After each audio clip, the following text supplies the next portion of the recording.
Hello guys, so this is part 2 of how I'm going to exploit this get a reverse shell on this PHP website, a website using PHP for that matter. So I'm in this plugins page and I am going to look for plugins which are not yet activated. So I found one which is this estimate anti-spam. Before we going to click the activate, we should go into the plugin file editor which I've opened up here, right here. And since this is written in PHP, we already have a estimate.php file here.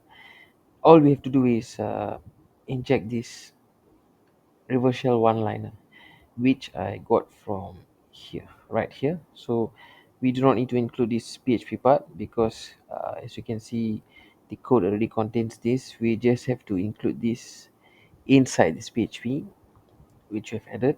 Um, Checking, this is my IP address and I'm going to be listening on port 443. Okay, since that is done, after we include this one liner, we are going to click on update file, which I've already done. File edited successfully, and then we are going back here, and then we are going to click on activate. So now listening on port 443, then we can double check our code 443 as well. So netcat on 443. So I'm just going to click on this activate button. Let's hope for the reverse shell. All right, let's check it out. Yes, we have gotten the reverse shell.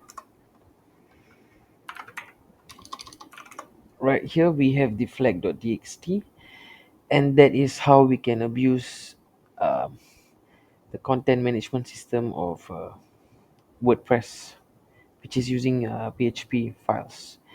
Thank you, and I hope you enjoyed this video, and please do subscribe and like my videos. Thank you.